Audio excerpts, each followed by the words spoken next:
Hello lovely people! We're back po sa ating mentoring and this week I would like to discuss with you blind spots.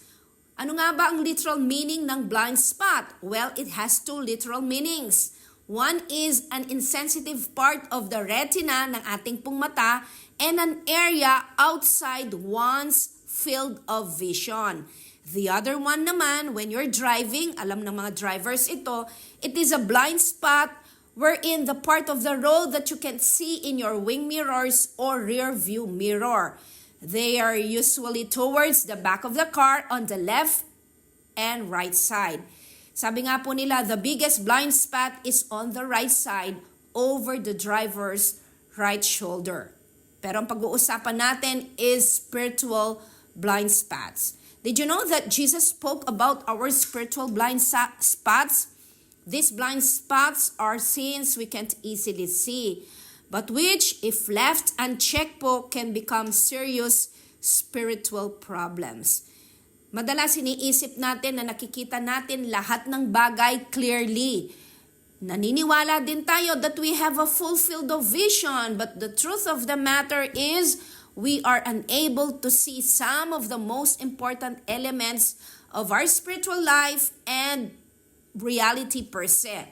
Minsan nabablinded tayo by our prejudice and presumptions. Kaya nga po sinabi ni Jesus sa Matthew chapter 7 verses 3 to 5 in the Filipino version, bakit mo pinupuna ang munting puwing sa mata ng kapwa mo, pero hindi mo naman pinapansin ang malatrosong puwing sa mata mo?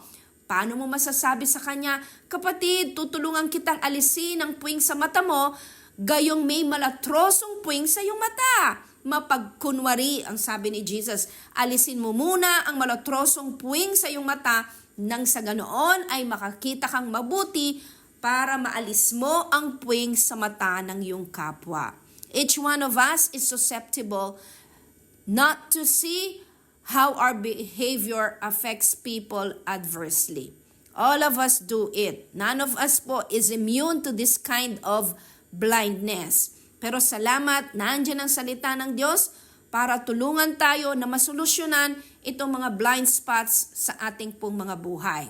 Number 2, we need to detect the blind spots. Sabi ko nga, the blind spots are sins. They are part of our thoughts, our emotions, behaviors, or patterns of which we are unaware. Kaya minsan nag-i-struggle tayo para i-recognize sila, which can hinder our personal growth and our relationships as they may contribute to harmful or ineffective behaviors and beliefs. So, i-detect po natin ang mga blind spot na yan sa pamagitan po ng salita ng Panginoon.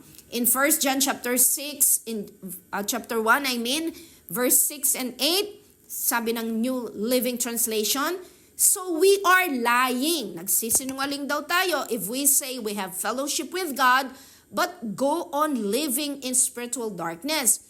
We are not practicing the truth. If we claim we have no sin, we are only fooling ourselves and not living in the truth.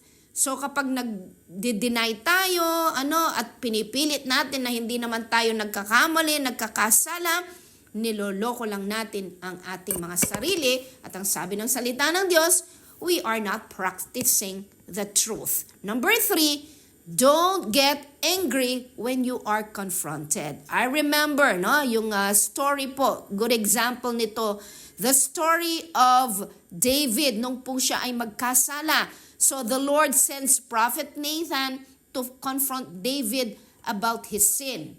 Alam natin sa kwento ng 2 Samuel chapter 12 verses 1 to 15, ano pong ginawa ni David? Siya po'y nag-commit ng adultery. Bago yan, nag-commit po siya ng adultery nga. And then, nag-commit po siya ng murder. Pinapatay niya yung asawa po ni Bathsheba. Pero nung i-confront ni Prophet Nathan si David, hindi na po siya nag-deny. Kundi, ni-recognize niya at kinilala niya sa kanyang sarili na meron siyang kasalanan na dapat niyang ihingi ng tawad sa Panginoon. Thanks be to God, there is a solution. Yes, the Bible not only warns us of the danger of blind spots in our lives, but it also gives us the solution. Ano po yung solution? We are encouraged to regularly examine our lives for any hidden sin or blind spots in our life. And let us allow other people, our family members, ang mga pastors natin, yung mga totoong nakakakilala sa atin, just like our dear friends, na ipinpoint po sa atin yung mga blind spots na meron tayo. And then after we have recognized it, let's come to God just as you are, without any pretension. Ask for forgiveness, and surely the Lord will forgive and cleanse us from all unrighteousness. According to 1 John 1:9, which is very sure promise to all of us, but if we confess our sins to Him, He's faithful and just to forgive us our sins and to cleanse us from all wickedness. So whatever spiritual blind spots na ma-detect mo sa buhay mo ngayon, just confess it to the Lord, repent, and make anew. God bless everyone!